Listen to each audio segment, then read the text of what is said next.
When the marriage and family court system fails a family, what does that look like in the real world? How does that play itself out? Stay tuned and find out. Open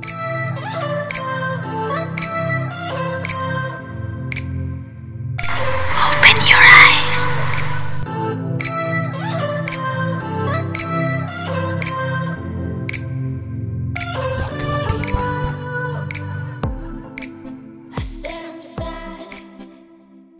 Hi, this is the Nothing Is As It Seems podcast. This is episode 5. My name is Mark. Welcome to the show. In this episode, I interview an old friend of mine who goes by the moniker IdocSteve. And this is somebody that I know from back in the day. I first ran into him a little over 20 years ago on a message forum for people going through bad breakups and bad divorces. Now, I would consider us to be friends, but he's also somebody that I've battled with quite a bit over the years. The backstory is that we originally met a little over 20 years ago on a message forum for people going through bad breakups. I was going through a bad breakup. He was going through a bad divorce. When people go through difficult times in their life, there's a fight or flight mentality. And I think both of us, at least at that time, were in a fight mentality. And we kind of dealt with the pain that we were going through in similar ways. You know, myself kind of acting like a clown. I'll just call it like it is. And for him, he was somebody who clashed with a lot of different individuals, and somehow that worked, and we became friends. That message forum was memory hold. It no longer exists. It's even hard to find the message forum in the Wayback Machine, although you can find it if you really want to look into it in great detail. Then, a number of years later, I was on another message forum for dads going through bad divorces, dadsdivorce.com.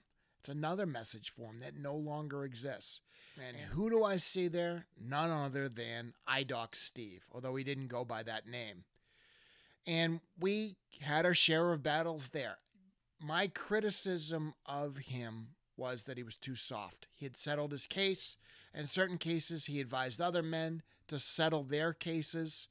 And I didn't think it was a good idea for a lot of them to settle them, and that we had a disagreement there. But here's the interesting part, because this interview kind of blew me away. Because you finally, when you see and talk to someone face to face, you see the person behind the persona. It isn't that one of the major problems we have in this world. Everything is texting, it's email, it's putting on a front. And you never get an opportunity to really see who the real person was. I was guilty of that because I'm going to be 100% honest with you. I like him a lot better than I thought I did. I knew we were friends, but I really liked this guy. And I think if you listen to his story, you can see the fruit of how the system hurts people. It hurts families. It hurts children. In his case, I believe it even hurt his ex-wife. So I'm going to have some commentary. I didn't do the best job that I could, I think, because I was so surprised at the way that he came across. I'm big on body language, and I'm big on countenance. And I could tell right away this was somebody that I really liked. I liked him more than I remembered. So stay tuned. I'll have some commentary, and here we go. Okay, IdocSteve joins us from the paradise of Greece. I go back about 20 years with IdocSteve. We've kind of been like oil and water. We've had our share of disagreements over the years. I don't know. Are we friends, Steve? What do you think? I would consider us to be good, loyal, long-term friends, Mark. If I recall, there was a time, probably 10, 15 years ago, when me and a few of our fellow forum friends from good old Ojar were going to come up to visit you in New Hampshire. We were trying to arrange a trip up there. Do you remember that? This I goes vaguely way back. recall that. That's true, Okay, yes. yeah. Even though we've never met in person, and this is the first time we've actually laid eyes on each other, I consider us to be friends. I mean, I think that one of the reasons that we clash from time to time is because we are a lot alike and we have aggressive, assertive personalities. So sometimes we'll just kind of get on each other's nerves, and other times we're in complete agreement. So Yeah, friends. So let's go back about 20 years. I first met you on the OJAR forum. Can you describe what the OJAR forum is for? I'm sure no one knows what it is except for us, and how you got there. Okay, so OJAR, and I'm not sure if you even know this, Mark, it was short for online jar because the owner at the time, his name was Michael, wanted it to be some kind of an online jar repository where people can freely share their emotions and their trials and tribulations and the crises they were going through.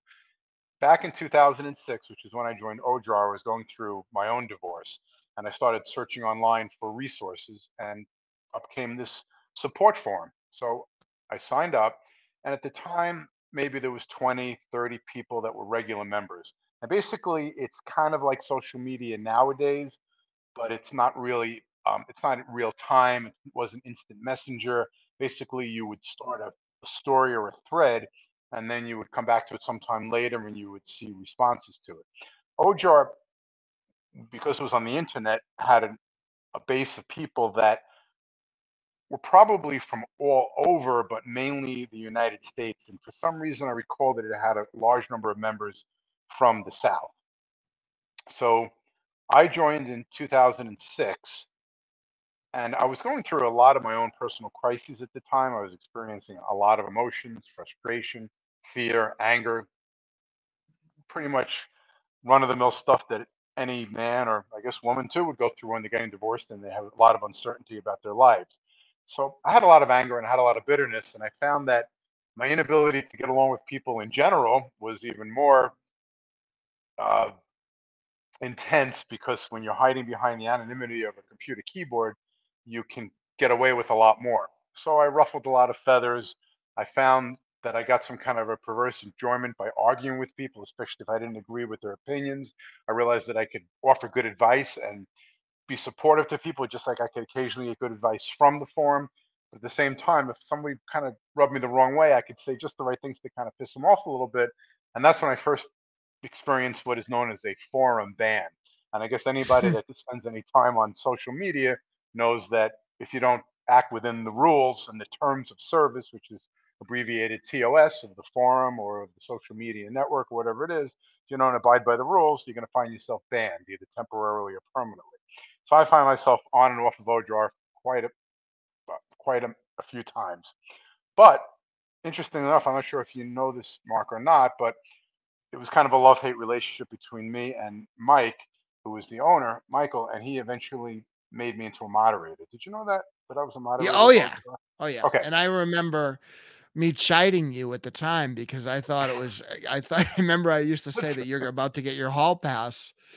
That's And I right. think you may have actually banned me a couple times at some Yeah, point in yeah. the I think I future. I'm remember not that. sure about that. I do remember But that. Yeah, you at the time you started as crushed man. I remember this like clear as day. I can't remember like what I had for dinner last week, but I remember so much about the details of those days. You were crushed man because you were also getting hammered by your divorce, and then later on, when you started to come out ahead, you turned your username into crushing man. Do you remember that? that's Of true. course, I'm sure you do. Well, it's interesting in my life, and I'm sure you can relate to this. There have been certain times where there's a group of people who all come together who are kind of going through the same thing. So Right. that's number one about OJAR. It was a lot about people who were going through relationships that were ending or divorces. And there was a cast of characters that is probably never been rivaled since. Now we live in a world that's so sterile. People can't Hmm. act like themselves anymore. You can't say anything anymore. Everything's And I think that politically was one of the correct. things I really enjoyed about it at the time. Yeah, that you could say and do whatever you wanted to within reason. Don't you, And we man? certainly pushed those boundaries. Yeah, we I sure would did. I would say too, for me, I was emotional and I wanted an outlet, and I found my outlet in being at times being a real jerk, or at other times Right. just being funny or whatever the case may be, or being outlandish. And they they banned me, I don't know how many times, 10, I 15, remember. 20, who knows. And you would pick a particular topic, and you would just like a debatable topic. And I mean, you can correct me if I'm wrong, but I always believe that you would intentionally take the completely ludicrous wrong side of the debate and try to hammer it home as being the correct one. For example, the one you said the most that would piss people off left and right. How a college education is not worth it. Remember that one? Back in the day, you would say, I do "There's no remember point that. in paying for college." I'm like, "There's no way this guy doesn't believe that college education is worth it." You say, "Oh," you'd cite all the statistics and everything else, and everybody would get all bent out of shape, and they'd say, "No, Mark, it's definitely worth going to college." And you're like, "No, it's a waste of money." And I would say to myself, and I'm sure a lot of these people say the same thing: Does he really believe what he's saying, or is he just saying this to annoy people? And that's what makes somebody into an effective flamer or a troll. And of course, Ojar was a support for him, but in kind of a weird, indirect way, it helped us because it allowed us to release a lot of our pent up aggravation. Now, everything that he's saying there is true. Now, keep in mind, this was prior to me finding the Lord Jesus Christ at the age of 35. I was not saved back then during this time period. But the interesting thing is, this may have been one of the first glimmers that I ever received that things were not right in this world. Because you come to this message form for breakups, it's not so much those that are not married and there's no kids involved, or maybe that one or two of the people involved are young, and young people make mistakes. They don't have the life experience that someone who's a little bit older does. But you see these marriage breakup stories, story after story after story with similarity. And it doesn't go down the way that one would think.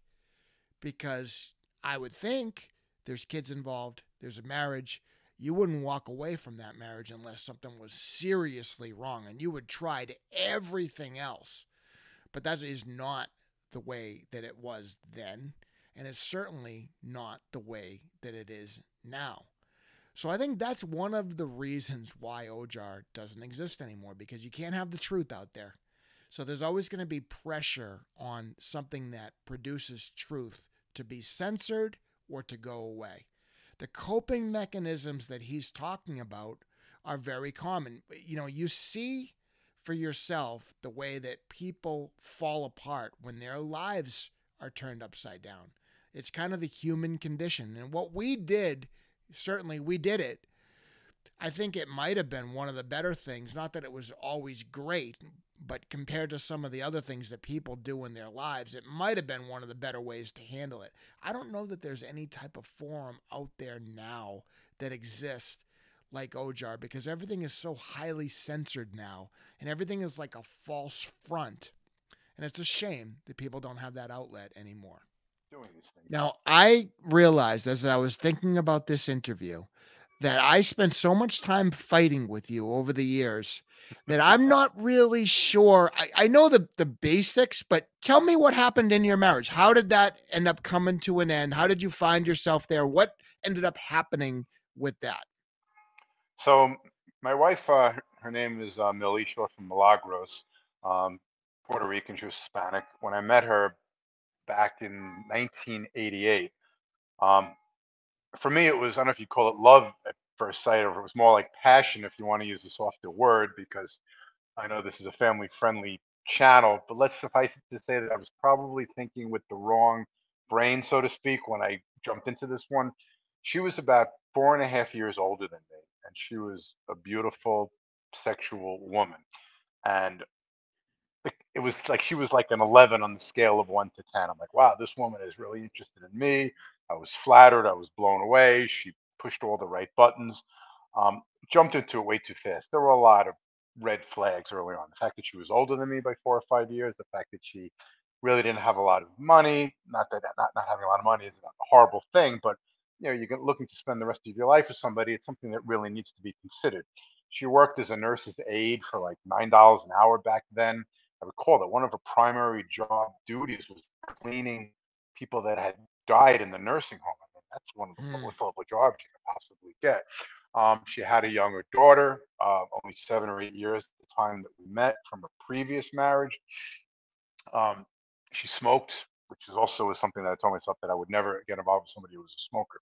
Anyway, and I was warned against getting married by people that cared. My father, I remember my grandfather, who, rest his soul, long since dead, he actually was very direct with me and said, "I think you really need to reconsider this." I remember when we went, my bachelor party was at a country house that we used to own in upstate New York in the Catskills, and the bachelor party was a weekend up there with a handful of guys that I considered to be my closest friends at the time. A week before the scheduled bachelor party, we got a call from the handyman of the place. We found out that some country redneck broke into the house, cut out all the copper piping in the house. So this is a week before my bachelor party. My father and I drove up there to replace all of the copper piping in the house. My father spent the whole 3 to 4 hours of the trip trying to convince me not to get married. But Mark, you probably know as well as I do, and you know from the OJAR experience in the forums, it's my opinion anyway, that most people they log on looking for advice, they never really take the advice. They really just want validation. They want people to tell them that everything is okay. If you make up your mind, you're going to marry somebody, you're going to do this major thing in your life, pretty much no one's going to change your mind. You know, what do they say? Nobody's ever changed anybody's mind on the internet. Anyway, we got married, and even though the odds were against us, we had a good 15, 16 years where we got along pretty well. But then the fighting started. Why did the fighting start? There was about 3 or 4 definitive reasons why the marriage failed. One is that we fought over money. I met Millie when I graduated optometry school, the same year I graduated optometry school, 1988. Over the next 15, 20 years, I did well. I made good money. So she figures, okay, I'm married to a doctor. I was with him from day one, more money than we really have to be concerned about. And she would buy and she would spend and she would spend. I forget the term, but it's like a gambling addiction or a sexual addiction where she buys clothes that she would never even wear. She'd have them hanging in the closet with the tags. She would throw furniture away every 2 years, even though there's nothing wrong with it.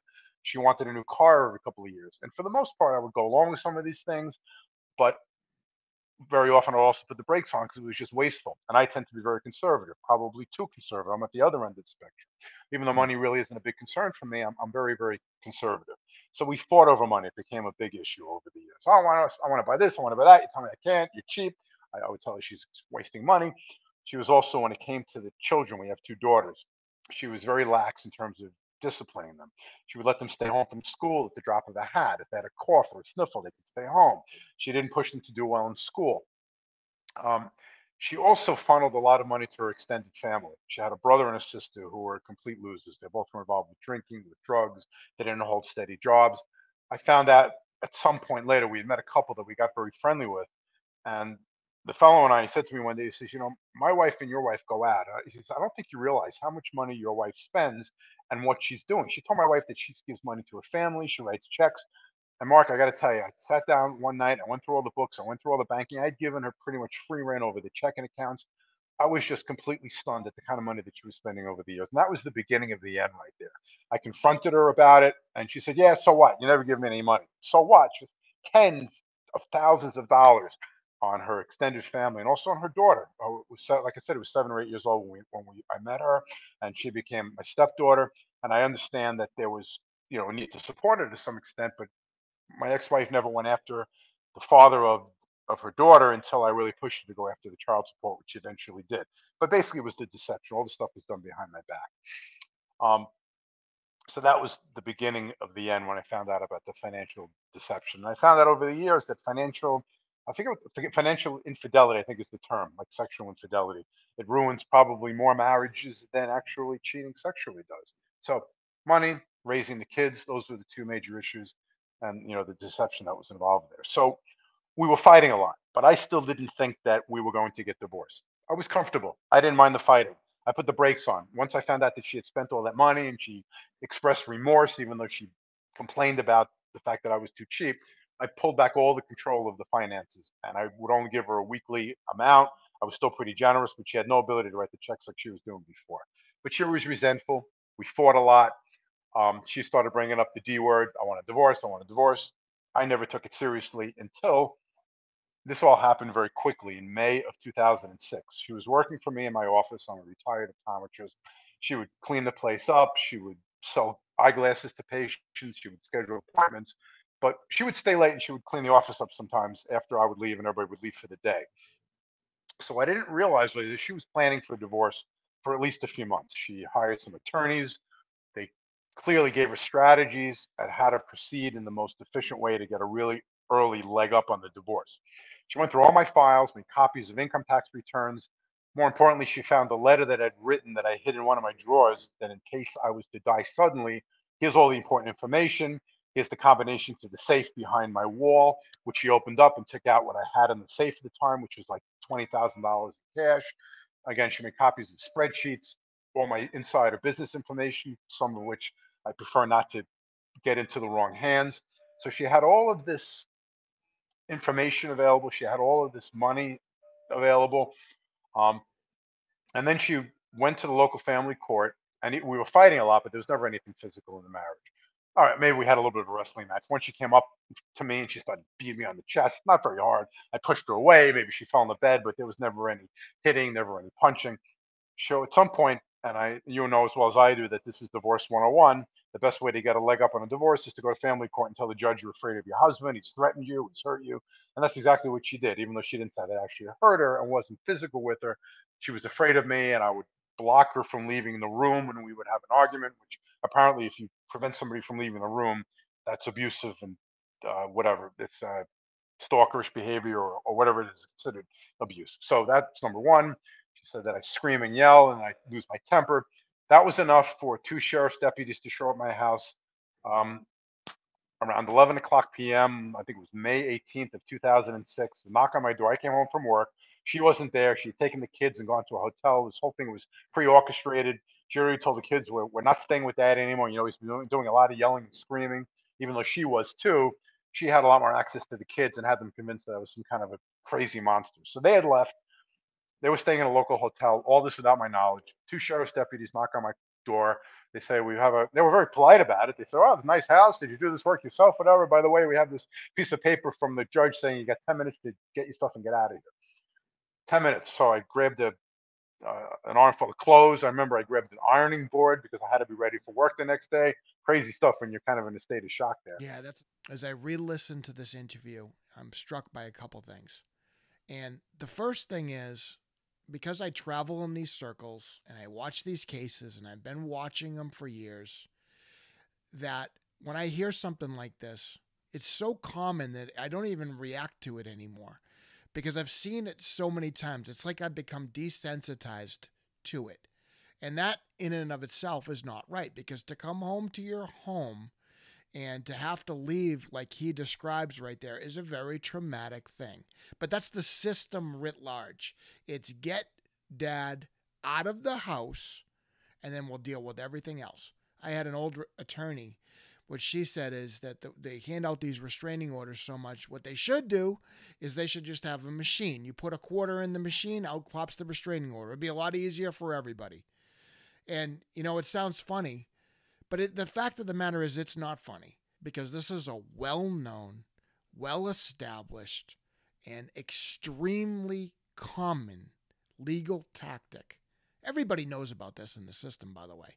This isn't a big surprise to anyone who might be watching this that is a divorce attorney or a judge or family law clerk or anything like that. This is what is done. This is modus operandi, business as usual. And it's just not right that someone who has so much to gain can just make whatever accusation they need to get dad out of the house and face absolutely no repercussions for it. You're not Let kidding. me press the pause button here because I want to Yeah, go back to a couple things you sure. said. Number one, I didn't realize you had a stepdaughter that you had raised. So let me ask you this with regard to that. How did that play itself out? Do you still have a relationship with her? Do you still talk to her? You know, how did that work itself out? Yeah, so Millie's daughter, Christine, is now, well, she was about seven in 1988. She's in her 40s now, I guess. She has two kids of her own. She has she's very successful. She has a really good job, although she's also had some struggles with her now husband. Apparently, there was some affairs on both parts, and they were going to get divorced, but it seems like they patched everything up. We have not a very close relationship. She'll reach out to me, or at least she used to, when one of my daughters was having a crisis in her life, because obviously they're her half sisters, and she used to be very close to them. But, and this may be beyond the scope of this interview, they have also fallen out of favor with each other. My daughters have Mm. really made some not so great decisions in their lives. They are also not in a situation where they hold steady jobs. But let me not go into that right now. But Christine, for a long period of time, was helping them out, trying to be supportive. She found herself running against a brick wall. She doesn't have anything to do with them nowadays. And that was the main reason the two of us would talk regularly. When there's a problem with one of my daughters, we would kind of have a conversation about that. I have not spoken to Christine now, probably in 6 months or so, but we occasionally will shoot a message back and forth on Facebook, for whatever that's worth. But we're not really very close. Yeah. So you start to see the fallout now, and it goes across multiple generations. We have three generations at least that are now being affected. We have Steve and his wife. We have Steve and his wife's children, and Steve's stepdaughter, and then their children. And why? Because they got divorced over money, and then there was a battle that ensued. And because of that battle, there was a fallout, and all these relationships ended up broken. Now, I'm sure some will say that there must be more to it than this. It's very common. Well, there's two sides to every story. She wouldn't have just divorced him over money. There must have been more to it. Well, I can tell you this. I don't believe that Steve is a liar. But more importantly than that, there's just too many cases like this out there to just deny that it's happening. And there's just too much of an incentive in a situation like this for a stay-at-home mom to get paid off in the divorce. Let's just call it like it is. Cash and prizes, as Dalrock would say. I mentioned this in another episode. Dalrock, Dalrock, is an anonymous or was an anonymous blogger who did a great blog on this subject. But guess what? It's no longer available. It's gone off into the memory hole, just like so many other avenues of truth. So you'll need to go back to the Wayback Machine if you're going to find his content. I would recommend doing so. Yeah. Now, when you discovered the financial infidelity and all this money gone that you didn't realize, and you say you took back control of the money, how much money did you give her per week for, you stated that you gave, what was that? What did that look like? It wasn't a huge amount of money because I basically paid all the house bills. So I paid the mortgage until it was paid off, all the utility bills, all the overhead in the house was done. So the only thing she really, and the insurances, the car insurance, health insurance, the only thing she really needed was cash for personal items and expenses. So I don't know, was it 500, 1,000 a week, something like that? I can't even remember at this point. Yeah. That's a good amount of money to claim that, that the individual giving it to you, your own husband, is cheap. That's my first thought on that one. I want to expand upon this a little bit. $500 a week in spending money is quite a bit of money as far as I'm concerned. Now, granted, I'm not a doctor. I've never lived that kind of lifestyle. I may never live that kind of lifestyle. But to me, it still seems like quite a bit of money. And once you're receiving it, to still divorce somebody and still be angry seems absolutely insane. Now, granted, there might be some hygiene products you have to buy. I don't know if it includes clothing, so maybe it's not quite 500. We'll call it 400, 300, whatever it is. That still seems like a lot of money to spend. A lot of disposable income, more than a lot of people, I'll say that. Here's another important point. Outside of the amount of money that he was giving her, if you go by the Duluth model paradigm, restricting access to money, even in the way that he did it, even when you're giving someone $500 a week of disposable income, is considered financial abuse. So he could have been accused of financial abuse for what he did there. And on top of that, if you are to go to and ask advice to a typical egalitarian mindset type forum or individual or group, the advice you're almost always going to get in that situation is, well, if you can't trust someone, you need to divorce them. You can't restrict access to money. No, you can't do that. Even if you're giving them $500 a week, you need to divorce them. Except if you look at Steve's story, which is very typical, look at what happens when you actually take that advice. So talk about offering an alternative to someone and putting them in a no-win situation. That's telling someone you can't restrict the money. You just need to file for divorce. And then you got to pay the person probably 10 times as much money anyway. So now you're sitting in the hotel. You decide to hire an attorney, and what's your next move? Okay, so I met my attorney in the courthouse. I also got involved with CPS at the time too, because that's right. There's a lot of elements to this thing. We're going back about 15 or 20 years. So my oldest daughter, Jessica, who was 15 years old at the time, developed a case of hiccups that wouldn't go away for 3 days. My ex-wife brings my oldest daughter to the pediatrician, and the pediatrician says something's wrong here. A child is not supposed to have hiccups for 3 days in a row. Apparently, and I was not privy to this at all, I was at work when this happened. The pediatrician took my oldest daughter to a room by herself, which you're not supposed to do because it's a minor, and asked our daughter if there was anything going on at home to cause stress. She said, yeah, my parents are fighting and they're talking about divorce. They said, yeah, because these hiccups are stress induced. And the pediatrician made the call to CPS, Child Protective Services, said this child is being brought up in a hostile conflict environment and she's got hiccups for 3 days as a result of the stress that the parents are putting it through. So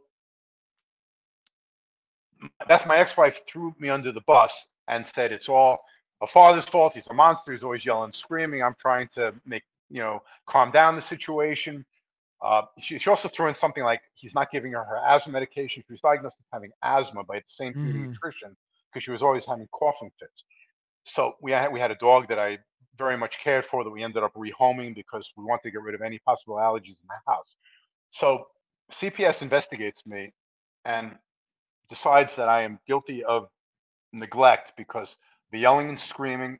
And first, I tried to say that I withheld asthma medication, which is ridiculous. So ultimately, during a hearing with CPS, I produced credit card statements showing that I was buying all of these asthma medications for my daughter. But so to this day, Mark, I don't know if my ex-wife intentionally threw me under the bus with CPS because she was just trying to save her own butt, or she went to an attorney to prepare for the divorce in advance. And this all just kind of happened at the same time. The attorney said, "Oh, this is great," because the pediatrician told CPS. So unfortunately, we had a little bit of technical difficulties toward the end of his response there, but this is one of the most amazing parts of his whole story, that a doctor called CPS on him because his child had the hiccups. And I submit to you that we have crossed a bridge that, I mean, I can't even believe. First of all, they're picking on someone like this who has the means to protect himself. Imagine what they're going to do to somebody who doesn't have the means to protect themselves. And this is just, it's gone so far past what any reasonable person would consider to be a standard that would make any sense whatsoever. Not indicated, and everything was dropped. And there's a twist to this whole story here. My daughter actually never had asthma. She was taking asthma medications for years from the same pediatrician. She was having these coughing fits. She was taking heavy duty steroids that were barely helping, if at all. The steroids, as you know, were making her can make your face blow up and make her swell. Mm-hmm. They were making her get very sick. Turned out she has Tourette's syndrome, and the Tourette's was causing the hiccups, and it was causing little So jerky movements. all She's that whole, all of yeah, that for nothing. yeah, Bottom line. Now, what misdiagnosed by about the the pediatrician. pediatrician? Two questions here. Right. What about the number one, the pediatrician? Once you go through the whole CPS, do you go back to the pediatrician and say, "Hey, how dare you Right. accuse me of this?" You could go to the board. You could, listen. You I could go would to have. the patients. You could, nowadays you could put on social media. That's number one. And then question number two: did you contact your ex-wife's family and say, what's going on here? We need to, be adults about this and not start getting down into the gutter and making these accusations that are untrue. There was she didn't really have any family on her side at that point that I could really talk to. The other thing I forgot is another reason why our relationship, our marriage spiraled downhill rapidly is that she had a brother and a sister. Both of them, like I said, were losers. The sister was very overweight. She was a heavy drinker. She was heavy into drugs, and she died suddenly. And Hmm. my ex-wife went into a complete meltdown. The two of them were raised in a home because their mother died. My ex-wife's mother died when she was like 4 years old of kidney failure. So my ex-wife felt she had to protect her younger sister. The father apparently abused them when they were younger and then put them into this home where they were beaten up by nuns. Back in the day, they could hit them with rulers and sticks or whatever. So she always felt overprotective of her sister and felt like she never really took care of her, which I think was also why it was driving her to give her so much money. Anyway, her sister died and she went into a complete meltdown. And that's when things really started to get bad with us. And I remember I've made mistakes as a parent. There's no doubt. I remember that during a week or so after her sister died, the kids were staying home from school. It was 2 days, 3 days, 4 days. I said, look, the kids have to go back to school. and they didn't want to go back to school. But again, it was me being more firm and my ex-wife being very, wishy-washy. So my daughter went to school, but we got a call from the guidance counselor saying, you got to come pick your daughter up. She's crying. She's upset. Her aunt died, apparently. And I was the bad guy because I forced her to go to school within a week of it when her aunt died. That's just Mm-hmm. an aside. Anyway, there was no family that I could really talk to about her. As far as the pediatrician goes, yes, you're right. If I hadn't had so much other crap going on at the time, and that was the beginning of a 3-year horrendous divorce. I had more important things to deal with. Nowadays, if something like that happened, I would have raked that pediatrician through the coals. False diagnosis, my daughter being on steroids all those years. But no, I never went back after Yeah. the Well, I'm glad you brought that up because that is something that I've observed in cases over and over and over again, that you're going through your lowest point of your life. And it's very difficult to make good decisions. And it's right, very difficult to hold someone accountable in this system as it is. right, Then you put everything on top of the pressure and you're losing everything yeah, and now you got the knock at your door from the police. Now, as I listen to this again, I'm kind of struck by these emotions that I'm feeling. Steve had said that his ex-wife, who her name was Millie. Now there's a name to the image that I have in my mind, and she went through this tragedy. Right, she had a mother who had passed away, and she was brought up in a home. Somehow the father was abusive, and it's like the cycle of abuse continued, but not in the way that we were taught. The cycle of abuse continued because the system, those in the system, saw somebody that was vulnerable and someone that may have been impressionistic, and they brought her aboard that runaway train that I've talked about so many times. It's that runaway train that once you get on top of that train, it's very difficult to get off. So I actually felt some compassion for Steve's ex-wife during this interview, which surprised me. Please. Now, let right. me ask you this. As you're going through this, did you then feel that it was fair? Was it biased because of your gender? And what do you feel about it now? Was what biased because of my gender? What do you mean? Was the system, were those that you encountered in the system, whether it be CPS, the police, the judge that ordered the restraining order, the judge in your divorce, the attorneys, was the system fair to you as a man? Is it a biased system? Is that me that says that, or is that really true? And how do you Okay, feel so about, what did you feel then? How did you feel now? Okay, so there were about five major players in my divorce. There was the family court judge, there was the Supreme Court judge that ultimately decided my divorce, there was the support magistrate, and well, those are the big three. Now, there is a fellow by the name of what's his name?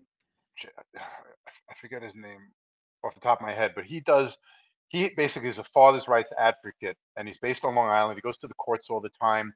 He'll get up in front of the judges. He'll petition. He'll stand outside the courtroom with protest signs. He'll point out the bias and what he calls to be corruption in the family court system in Suffolk County, New York.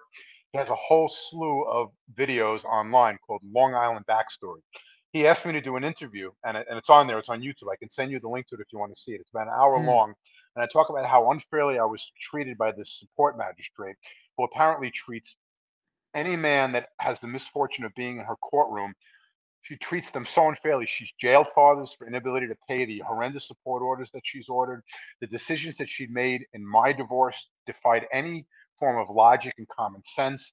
There were probably a dozen petitions filed with the court by my ex-wife during the first year of the divorce that were handled by the support magistrate because the case had not yet escalated to the Supreme Court. I would walk out of that courthouse with my head spinning, like, why is this woman doing this to me? And this 1 hour interview that I can send you a link to if you want to see it, it talks about all of the unfair decisions that she made that justify any kind of common sense and reasoning. When my ex-wife and I first got divorced, about 6 months later, my ex-wife recanted the divorce, or maybe it was 3 months. My timeline may be a little bit off. Anyway, she canceled the divorce filing. I moved back home again. We reconciled. But my attorney at the time, who was my second attorney, I dismissed my first attorney because he made several mistakes. I ended up dismissing the second attorney after this incident that is basically the thrust of that other interview happened because I lost. I lived with my ex-wife for 6 months. My second attorney said to me, okay, she canceled divorce, but there's still an outstanding support order, a spousal support order, and a child support order. Even though you're living with your ex-wife and you're reconciled, you're still responsible to pay your ex-wife every month. I said, what? We're living together. I'm paying the bills on the house. I'm giving her a monthly budget, which I told you about earlier. I'm fine, but I wasn't fine. I took it upon myself to ignore my attorney's suggestions, and I lived with my wife for 6 months. Never canceled the support order. Things ultimately fell apart. I moved out. I filed for divorce the second time. She petitioned the court for contempt, saying he hasn't paid me support in 6 months. We had a 3-day hearing in front of this support magistrate. I showed spreadsheets showing that I paid all the house bills in Mm. excess of what the support order was. The support order was $8,000 a month. Okay, 4,000 in child support, 4,000 in spousal support. The magistrate said, "Too bad. You took it upon yourself to pay these bills yourself and not pay the support order." I recall she did allow the direct payments I made to my ex-wife, which were between $500 and $1,000 a week, but the rest of it was dismissed. Basically, my ex-wife got a gift of all that extra money. I was ordered to pay $48,000 in unpaid child support, or I would be remanded to jail. I remember I was in the family court, and my attorney and I says, "Okay, now that you have this finding against you, we have to go upstairs to the family court judge so he can rule on how he's going to handle this." He says, "There's a possibility you're going to spend some time in jail, but it's a white collar jail. You'll be in there with tax evaders and everything else." I remember my head spinning again for like the millionth time. My attorney's telling me I'm going to spend the night in jail. So we go up in the elevator, and I feel like I'm taking the walk of death, like the electric chair. Long story short, the judge says to me, "Look, you have a unpaid child support order of $48,000. You have 24 hours to purge the contempt order by making a payment to your ex-wife's via her attorneys, or you're going to be arrested and thrown in jail." So, ironically, this was the same family court judge that gave me a wink and a smile about, and again, my timeline might be off, 3 to 4 months earlier when my ex-wife got up in front of the family court judge and said, "We're reconciling. I'm canceling the order of protection. We're canceling the Yeah. divorce. We're going to go back to living husband." And the judge said, "You sure you want to do this?" "Yes." "So we'll do this." "Yes." And then as we're walking out of the courtroom, the judge looks at me and he gives me a wink. And I felt great. I remember I dodged a bullet. We're not getting divorced. We're going to work on all our problems. I thought life would be good. But of course, that was only the beginning of the nightmare. So the same judge that gave me a wink 4 to 6 months earlier is now saying you got 24 hours to pay $48,000 or you're going to jail. So you have 24 hours to pay $48,000 that you've already paid, or you're going to jail. And I submit to you that that is an order of magnitude more severe than probably the most severe mafia gang out there. And anybody who would defend this needs to have their head examined. Do you see the hidden nature of this? Because if you ask a normal person who's never been through this system, they have no idea that stuff like this goes down. And it goes down every single day. And So that mirrors a somewhat similar experience that I had. What my ex-wife did during our divorce and slightly afterward is that she would file a motion for contempt on child support, and then she'd drop it right before the hearing. So I'd have to take a day out of work. She'd right. drop it. She'd drop it. So there was one that she didn't drop. And of course, I had all the print. This was probably my lowest point out of everything that happened to me. I got to say, this was my lowest point. I had all the printouts. I was current on my child support. I go in front of the judge, and the judge would not even look at my paperwork that proved that I was current on the child support. Went into handcuffs, went into the holding room. Now, I didn't end up in jail that night because I ended up being fortunate enough to be able to pay it, but it was money that I didn't owe. And Why do I they think why do they handcuff you? the These key are for me is we've been looking at these cases for 15, 20 years, and we know other men have been looking at it for as long as we have. These are not isolated instances. This is not just you and I. This is right. hundreds, if not thousands of men who are going through essentially the same thing. Do you agree? Yeah, or worse, they end up in jail and then they lose their jobs because they're incarcerated and they're still required to pay child support and spousal support. So it's a downward spiral that you and I, hopefully, I don't think you ever had to experience that. And I never was handcuffed or put in jail as a result of any divorce proceedings. So you had it bad, but thankfully for us, we didn't have as bad as countless other fathers who were thrown in jail through no fault of their own. Well, I actually did go to jail for 25 days at one Oh, point you did? for Yeah, Wow. the story goes that I had caught my ex-wife cheating, and she was working for my mother at the time as cleaning the Wow. house, and I said, "You're fired from this job. Get out of here." And she tried to take the money that my mother had left, and I took the money, and she called the police, and the police showed up and made me give her the money, by the way. But we both signed an agreement stating that nothing had happened. Well, guess what? I didn't give her what she wanted in the divorce. She went back to the police saying that she didn't say that I physically harmed her. She said that I put her in fear. Right. That's all they have And to say. to make a Mhm. long story short, I wouldn't agree to anything. I ended up in the jail that I went to for half of the time was a maximum security jail, which is really Wow. crazy. That's got to be So, scary. I yeah, can't even that's imagine. my experience. But let's go back to the okay, so now we have the $20,000 from the safe that she stole. She has basically the $45,000 that she basically stole from you for the Yeah, it was a support. gift. Yep. Because all the bills were already paid, so she got another $45,000 there. Yep. So why I know from, just in case anyone's listening, I know from talking to Steve that he ended up stipulating to his judgment in a divorce. Why negotiate? What to me, the first thing is I want the $65,000 back, and then we'll talk about everything else. Right. She never saw that. As far as she's concerned, there was never any money in the safe. She never admitted to it. It was cash. Fine. There's no way you can prove it one way or the other. The forty-five Yeah. thousand dollars she got, judge says she can have it. She won that court award. There's nothing that I can do about it. I get it. I chose to voluntarily disregard a court order against the advice of my second attorney, so I paid the price for it. But Why that didn't your was second attorney file a motion to cancel those orders? There's another thing. after our 3-day hearing when the magistrate said you're paying this $45,000, and my attorney said, look, I hope you don't go to jail over this thing, but you could. The judge said you got 24 hours to pay your wife's attorneys or you're going to jail. Luckily, I had the money available. I paid the purge amount. The contempt charge was cleared, and I went and found myself my third attorney. I said, this guy doesn't know what the hell he's doing. Although looking back on it, he basically did. He did warn me, but he was an older guy, and I still wasn't happy with the way he was dealing with the case. So those are my first two attorneys. The third attorney that I retained, I stayed with through the rest of my divorce. So why he never applied? Yeah, he should have. You're right. He should have. When we reconciled, he should have applied to cancel the support order. That was, I'm sure, a screw up on his point. Because I give him a little bit of a hard time, for settling his case here. And the truth is, I do understand, especially after doing this interview, why he did settle it. I've kind of been that guy who's a principle over practicality type thought process.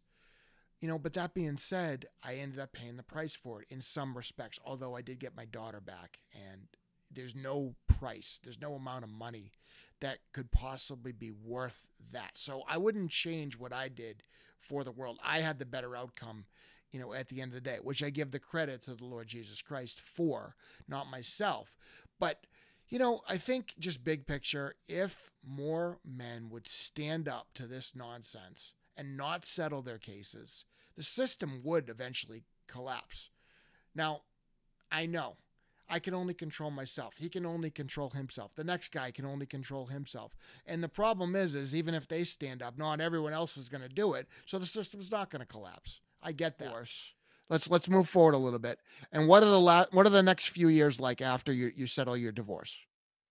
well, but our divorce was settled, but we still went to trial. I don't know if you know that. We I did not the know that. divorce took the divorce took 3 years, and my ex-wife was not settling.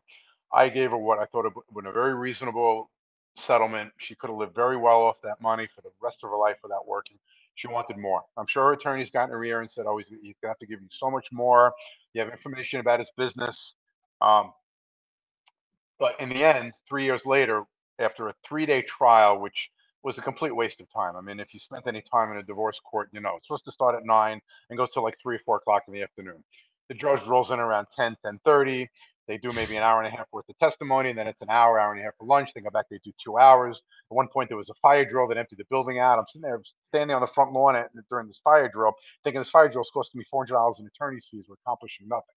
After a 3-day trial that was completely worthless, the judge took both attorneys into chambers and said, look, I don't know exactly what the conversation was like, but it was the effect of, look, here's what your client wants. Here's what the other client wants. Here's what their assets are.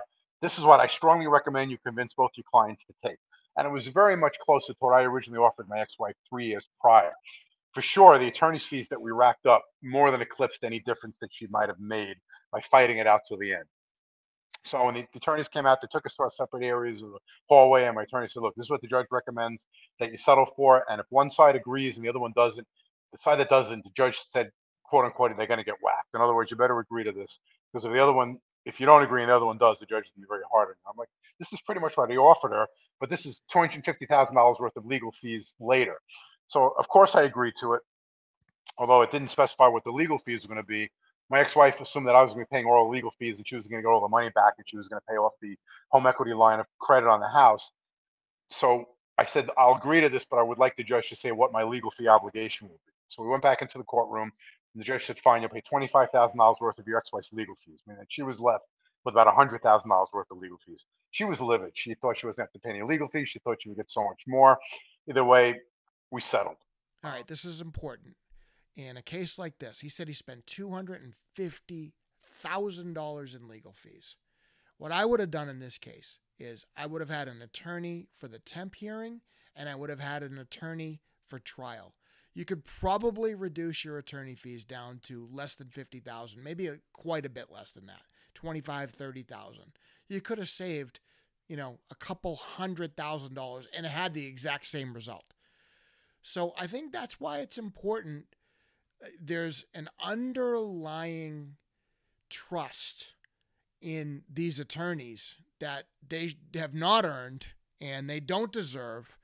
And I really think, if you're one of those people that are considering going through a divorce, or you are in the beginning stages, or you will be, contact someone like me who can help you strategize this for 1/10 the cost and end up saving, in some cases, tens and hundreds of thousands of dollars. Just something, food for thought. Settled. Then things got quiet after 3 years of heavy litigation and constant courtroom appearances. I bought myself a townhouse during the 3-year divorce, so I was living on my own at that point. I would say for the first 2 years into the divorce, I felt like I was like Rocky, like the movie Rocky, where I kept getting clobbered, especially with the support magistrate. And I go into the courtroom, have taken a Xanax or two just so I could stay calm. And I walk out of there with my head spinning, like, how could they do this to me? And I would keep losing and losing. Finally, about 2/3 of the way into it, 2 years into the 3 years, I started to see the light of day, and I said to myself, "I'm going to come out of this thing in one piece." And I started hitting back, and I started filing heavy counter motions. And at one point, I got to the point where like I don't even give a crap anymore. I tried to avoid filing additional motions because it was just throwing good money after bad. But during that last year, I think my ex-wife started to realize that the tide was turning also, and she wasn't being as aggressive, so I was starting to hit back. By the time our divorce settled, my ex-wife was not fighting at all, and we had several post-divorce related legal matters to attend to. One was that my older daughter emancipated out because she moved in with me, and during the time that she lived with me, she got pregnant with her first child, which is another reason that my daughter and I have a lot of friction to this date because she got pregnant when she was 17, dropped she finished high school. My other daughter ended up dropping out of high school. That's another whole story. But she completed high school being pregnant and she moved upstate New York to Rochester with her boyfriend. I was so against this, Mark. I remember when they told me this. I'm like, look, I'm not telling you what to do with your life, but this is a life changing situation that you're going to be in. Anyway, I'm going on another tangent. Anyway, when she moved in with me, we had to file for a change of custody so that I would stop paying my ex wife child support. She basically agreed to it by stipulation. My attorney, I ended up going back to my first attorney, even though he made a lot of mistakes early in the divorce. He was very responsive. He was very sorry for the mistakes he made early on. He handled a lot of other legal matters for me in regard to my business and my commercial building. And when it came to non-conflict, non-litigated matters, he was excellent. He drew up the stipulation that my ex-wife and I would agree to, legalize everything that we wanted to have done. We would sign it, notarize it, go into the courtroom. My ex-wife would say yes. She's not living with her father. Done. No more child support. Then she moved upstate with her boyfriend to have a child. Then my younger daughter subsequently moved in with me. Again, same thing. We stipulated that she was living with me, no more child support. Then she ended up moving back with my ex-wife. Child support resumed again. Then she went to college, and I deducted college-related expenses from my support payments. I calculated what they were going to be, and my ex-wife agreed to it, signed on the dotted line. There was never any conflict. And believe it or not, at a later date, my ex-wife said to me, she didn't actually say she was sorry, but she said, I let my attorneys get in my ear and I made things more difficult than it had to be, which was the closest thing she could Yeah. have come to I've it. So, equated it to be like a runaway train, yeah, and as bad as your divorce was, we know that there's guys who have it even worse than you did, even worse than I did. And I believe that once somebody gets, and I'm talking about a woman in this system, gets on that runaway train and starts making these accusations, it's very difficult to get off that train because you're going to have to admit that you were lying right, all that time and you were never a victim to begin with. And I see very right. few, very precious little of that. But I think in your case, it was a good thing that there was at least some sort of peace, Yeah, after everything was settled. So I guess yeah. that was a It good doesn't. thing, right? Yeah, it was a little bit. It doesn't make up for the damage that was done to my relationship with my daughters. I mean, they were 10 and 14 at the time of the divorce, and we were close. Now, there was some damage done because my ex-wife and I would fight in front of the kids, and there was a lot of screaming and yelling. I remember we had to go to court-ordered counseling, and we got into a big fight in the therapist's office, yelling and screaming. And it was almost humorous in a wacky sort of way. We're yelling and screaming at each other, and the therapist is looking at us. He's like, "Do you fight like this in front of the kids?" And we both stop. We look at each other. We're like, "Yeah." And the therapist looks at us. It was almost funny in a weird kind of way you can get it because we just stopped fighting. We're like, yeah. Therapist shakes his head. He's like, this is bad. You don't realize the damage that you're doing to your kids. And he was right. I But love the honesty here. Not a lot of spin. He keeps it real. There is real damage, there is real fallout, but he doesn't shy away from what really happened. And it kind of adds to his credibility in my book anyway. I forget what About we're the talking about. attorneys, I think this is key. I don't know how many times I've gone on to like a Reddit forum or when we had dad's divorce, which we'll get to in a second. Yeah, And somebody will come with a problem, and people who have never been through the system, these people have never been through a divorce, have no clue what a divorce court looks like. What do they all say? yeah. Talk to your attorney and do whatever they say. Right. Wrong. And You have to wrong, manage right? the And kids. and you Yeah. brought it up. There are attorneys that are good at certain things and they're not so good at others. It's just like anything else. You're an eye doctor. You're Right. if you want to if someone wanted you to do an operation, and on a broken ankle, you're probably not going to do so well. Right. But if But if they somebody paid me wants enough, you to I'd give fix it a their try. eyes, you're right. Give If it a they paid me try. enough, I'll What try would you anything. say about that? The attorneys. I made a mistake with my first attorney because, like I said, he was my commercial attorney. I had an issue with a building that I owned that the contractor stopped doing the work halfway through. He was very efficient at getting the issue solved. That's another whole story.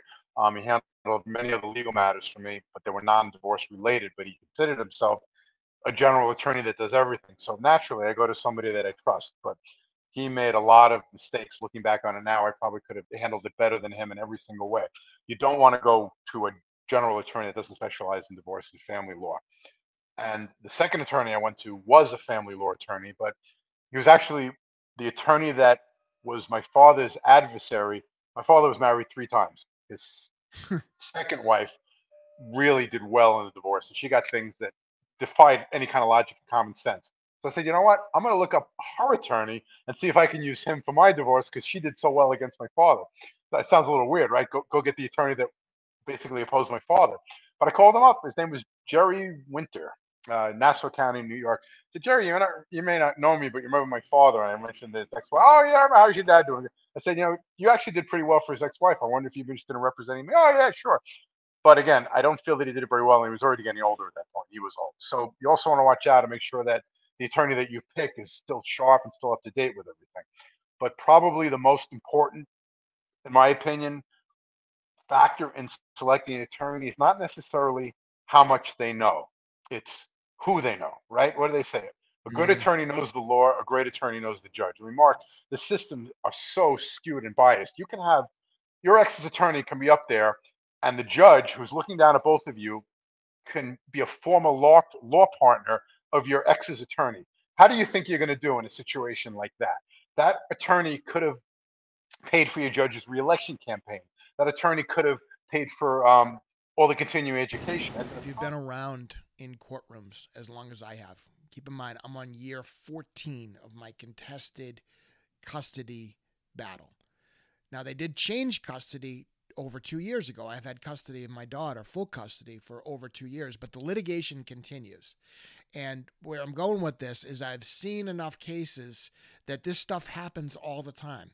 At one point, my ex's attorney, then attorney, was a former attorney that used to represent me in another matter. What a conflict of interest. And it's a clear conflict of interest. What Steve is talking about there happens, unfortunately, all the time. There'll be an attorney that used to be a former partner in the law firm of one of the attorneys that is being heard in the case. Wow, is that a conflict of interest? Stuff like this, which should never happen, goes on all the time. And doesn't it make you wonder, why isn't the mainstream media covering this? See, I can prove that the mainstream media is in the tank just from this subject alone, because if they really wanted a newsworthy story, they would cover the family court system, but they don't. What does that say? Tangent again, but when the family law attorney came in, I was doing a contact lens exam on him one day. And I said, "Do you by any chance know such and such family law attorney?" "Oh yeah, we're good buddies. We play golf together. I get money for his reelection campaign." So I'm thinking, whoever he's representing in front of this judge, if they've got a nobody attorney, the odds are so skewed against them because these judges can't possibly be impartial. It's just impossible. Whether it's corruption or bias or nepotism or any combination of the three, you need an attorney that's in front of the judge all the time. They know each other. They support each other. We're just passing through the system. These people know each other like regulars. They're part of each other's lives. I think a lot of men, they assume a propriety to the system that does not exist.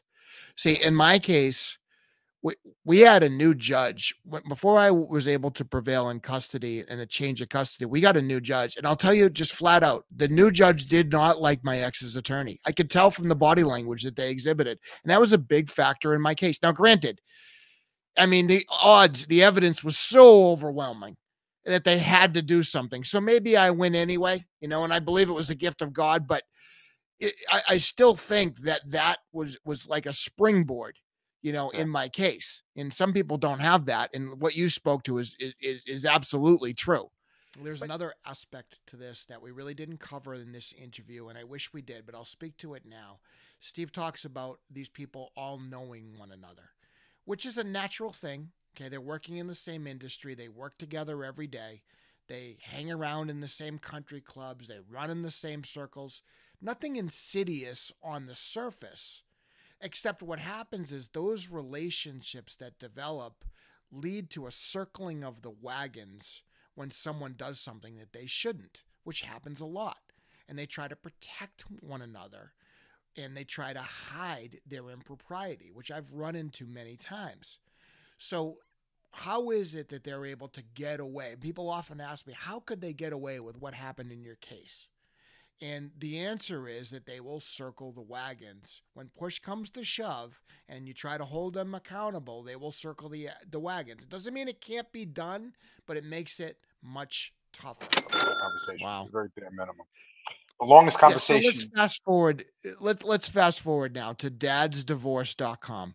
So Sure. For anyone who doesn't know, that's a message form that was online. It recently got memory hold. It's no longer there. And it was sponsored by Cordell and Cordell, which is supposedly a father-friendly law firm. And we watch cases flow through there. And some of the most incredible advice that I've ever seen was that you couldn't find anywhere else was on that message form. Mm-hmm. Now it's gone. I believe part of the reason is that it's anti-attorney, some of the advice. What would you say? Oh, I agree with you wholeheartedly. There's some times that I would read stuff that other dads had written, and even some of the stuff I wrote. After a while, I look back on it, I'm like, wait a second. This forum is being hosted on a divorce attorney's site, and we're saying things like, you got to manage your attorney. These attorneys basically don't know what they're doing, a lot of them. They're going to bleed you dry. They're not going to get back to you in time. I mean, there were so many things that were said on that forum that were anti-attorney. I would cringe at some of that stuff. I was not the least bit surprised when it came offline. And there were even some of the other regulars that I don't know if you saw some of the posts that said someday we're going to try to log on to this forum and it's not going to be anymore. They're just going to vaporize it. So actually, you said that to me. Okay, I did. Yeah, you said that to me. Yeah, I also remember a couple of the other regulars saying that also. And you're in the back room also. Yeah, the back room thread that only the more experienced members can read. One of the regulars had said we really ought to think of a backup plan because someday this divorce form's not going to be here. And there was some talk about it, but I think Tom maybe or one of the other guys said there's really no other place to set this up. Reddit is not really the place to do this. If this forum goes, then that's going to be the end of it. So there was some chatter about that because this was not totally unpredicted. But even though I think everything that we posted there on the forum was true, at least to the best of our ability, it probably should have been watered down a little bit, and we probably could have made our post a little bit more attorney friendly. Rather than saying they're going to drain you dry and not get back to you, we could have said things more along the line of, well, it's easy to get into a cycle with attorneys where you spend a lot more than you initially intended to. And if you don't put the brakes on, it can easily consume most of your assets. I mean, I had my second attorney actually told me that. He had an associate. I remember sitting with him in the office and watching the fees going up and up and up. And I said, when does this end?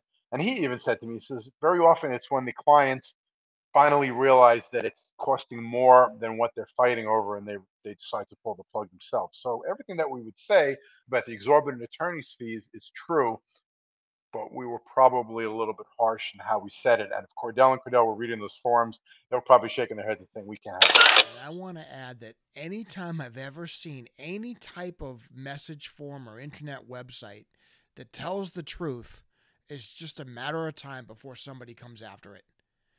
And I think that's what happened to the Dad's Divorce forum in a nutshell. Yeah. I'm glad you brought that up because I think one of the factors that's often that I see in cases is there'll be a third party that may be footing the bill for the attorney fees. As if the husband or the wife or the mother or the father rather doesn't have the money, there might be a new paramour who's footing the bill, or the parents might be footing the bill.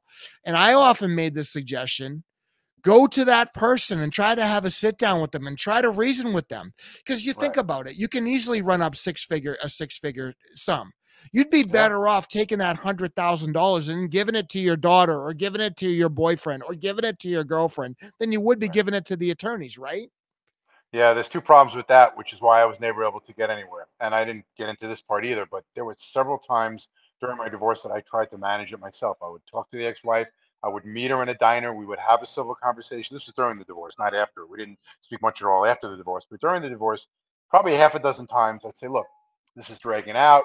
Nobody's winning here. We're spending a lot of money on attorney's fees. I think we can come to some kind of an agreement here. And we would meet in a diner halfway between our two houses. We'd have what I thought was a good civil conversation. I have it all laid out with notes. I would listen to her. I would say, tell me what your concerns are here. I think this is a very reasonable figure. This would be your share. This would be my share. That's probably what a judge is going to find anyway. And I would give her proof of why I figured that the courts would decide on that. She'd shake her head. She'd nod. She seemed to be in agreement. We'd go our separate ways. I would get a phone call from my attorney the next day. He would say, stop trying to manage the case. Stop trying to negotiate with your ex-wife. She takes everything you say and goes right back to your attorneys. And your attorneys basically say, you're full of crap. You're going to get a lot more than you're offering, and they're going to get you to pay all her attorney's fees. So if you're facing off against somebody that believes they're going to get a lot more, that it's worth spending the money, and then they also believe that you're going to get all your attorney's fees paid for, why not keep fighting it out? That was her belief, I'm sure, the whole time. There's no Now, who paid for the bill in the diner? I probably did.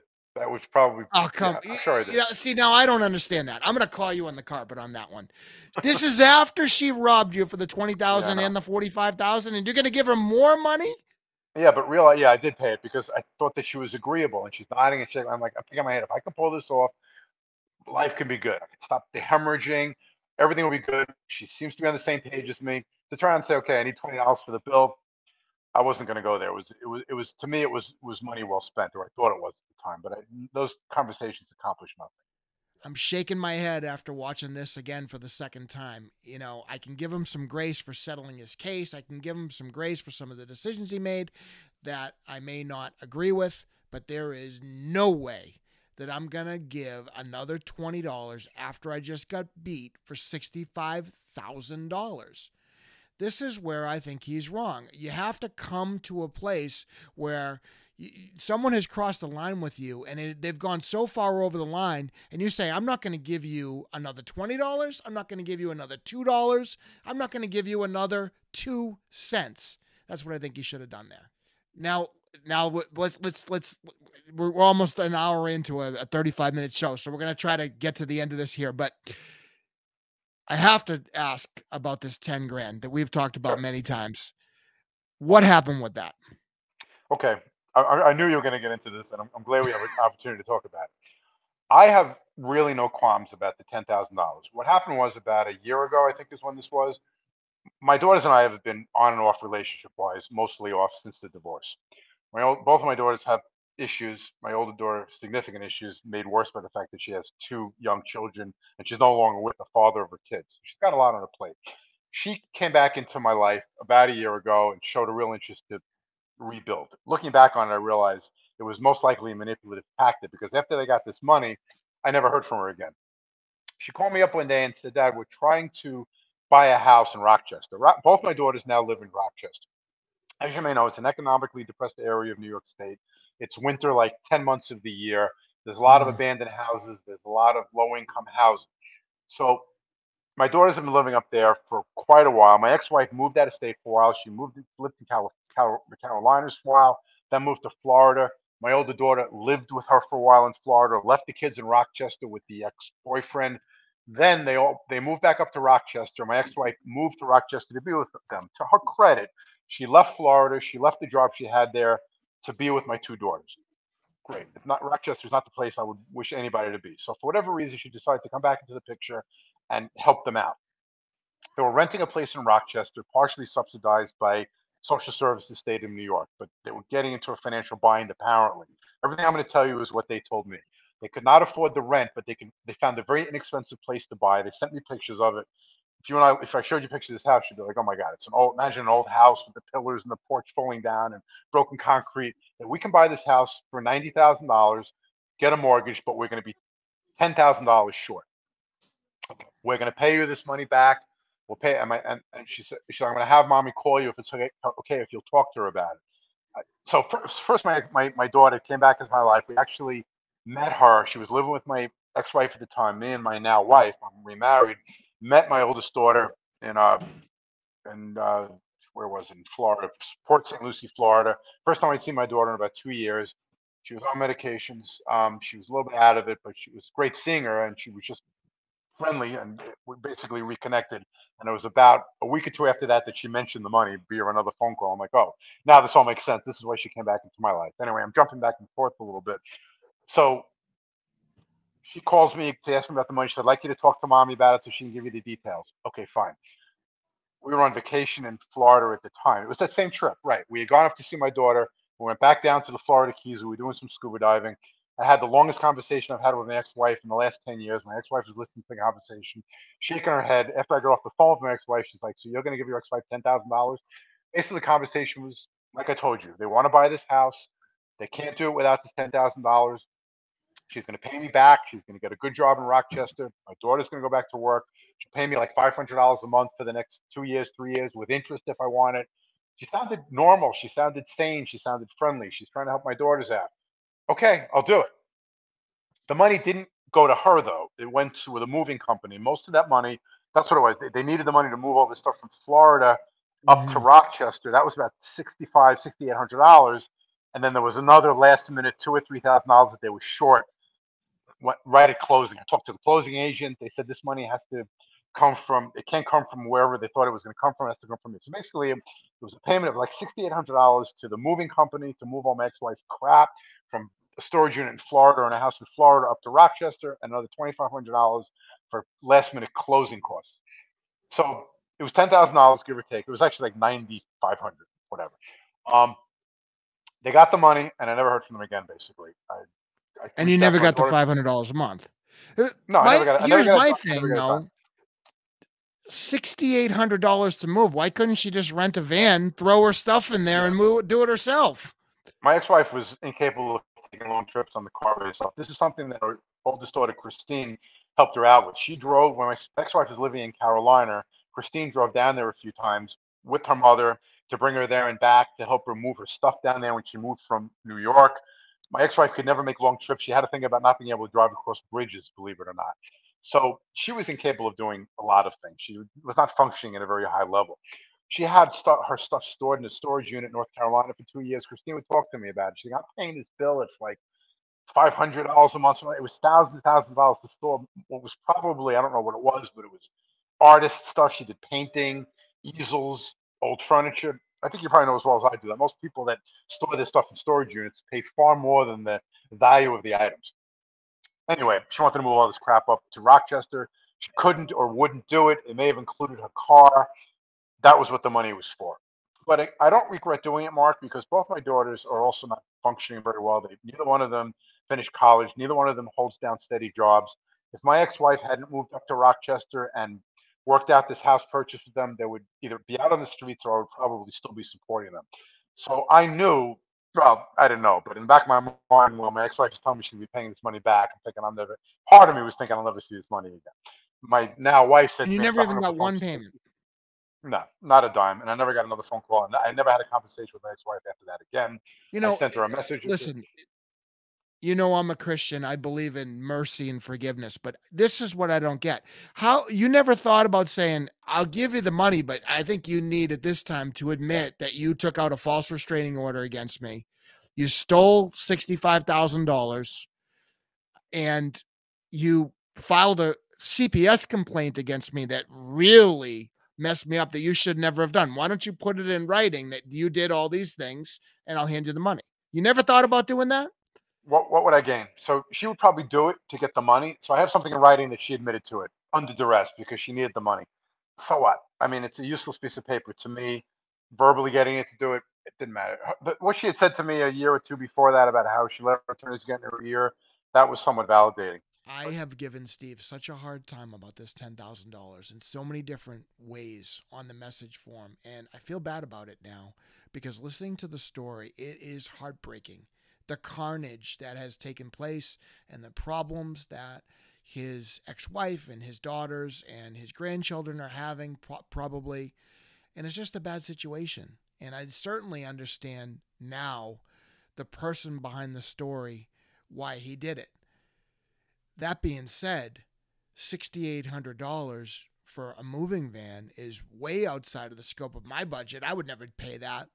And I would never think to ask anybody to give me money for something which I think is more of a luxury than a necessity.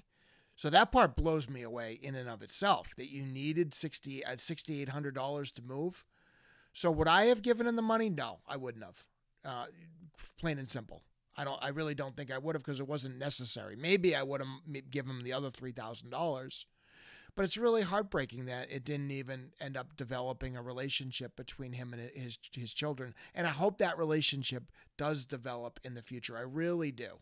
I'll be rooting for that. All right, Steve. You know what? I got to say this. I like you better this time than the last time I talked to you, for sure. So maybe you've when did we? changed over the years. I think you seem like not that I didn't like you last time. You just seemed maybe a little bit more, I don't know, a little more cocky last time. You seem a little bit more down to earth than the last time I spoke to you. I don't know what happened over the last 20 years. I don't.